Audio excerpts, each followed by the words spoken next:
National anthem protests continued during Week 7 in the National Football League, although the head count of those kneeling or otherwise acting out during the song has greatly diminished, mirroring media coverage of the actions.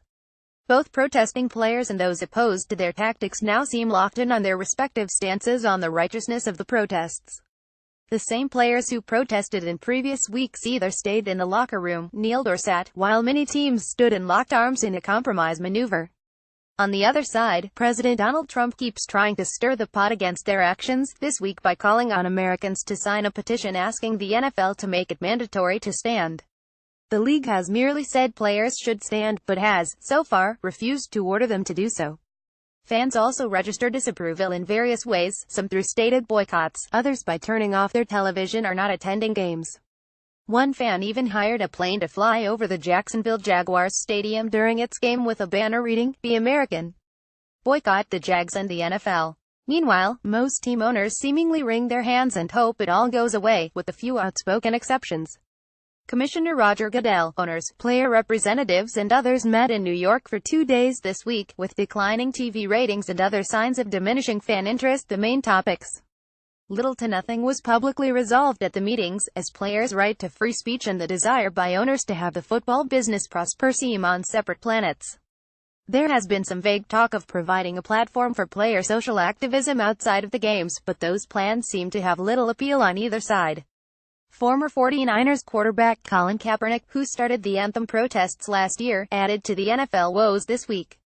He filed a grievance with the NFL Players Association over his seeming banishment from the league. Kaepernick, a free agent, has not been signed by any team, even as some quarterbacks viewed as lesser talents in some quarters have been enlisted by teams. He has hired high-profile attorney Mark Garrigus to represent him. In this week's Sunday games, all members of the Carolina Panthers, Chicago Bears, Green Bay Packers, Baltimore Ravens and Jacksonville Jaguars stood for the anthem. However, one of the biggest protests was again registered by the San Francisco 49ers. For the second week in a row, the 49ers had 7 players kneel. Safety Eric Reed, linebacker Reuben Foster, linebacker Eli Harold, safety Adrian Colbert, cornerback Quan Williams and receiver Marquise Goodwin all took a knee during the anthem. The rest of the 49ers locked arms and stood. Dallas Cowboy David Irving held a fist over his heart during the national anthem and then briefly raised it after the song's conclusion. Tennessee Titans wide receiver Rashard Matthews remained in the locker room during the national anthem before the team's game with the Cleveland Browns, as he has for 4 consecutive weeks. His teammates stood, but linebacker Wesley Woodyard and defensive lineman Harrell Casey raised a right fist after the anthem. All members of the Browns stood. At Miami, receiver Kenny Stills, tight end Julius Thomas and safety Michael Thomas continued their weeks-long protest, remaining in the tunnel during the national anthem. The Dolphins have instituted a team rule that all players must stand if they are on the sidelines, but gave them the option to remain in the tunnel.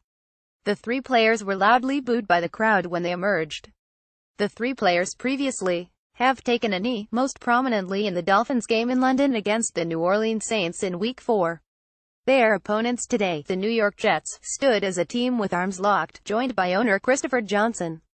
Speaking of the Saints, most of that team knelt in unity before the national anthem in their game against Green Bay, then rose to stand during the actual song. Several players and coaches locked arms. The Indianapolis Colts continued wearing their black t-shirts during warm-ups. The shirts say "We will" on the front and stand for equality, justice, unity, respect, dialogue, opportunity on the back. However, all players on the Colts stood with arms locked during the anthem for the 3rd week in a row. The sound of the national anthem prompted about 50 people to kneel outside of the Minnesota Vikings U.S. Bank Stadium in Minneapolis in protest of police violence.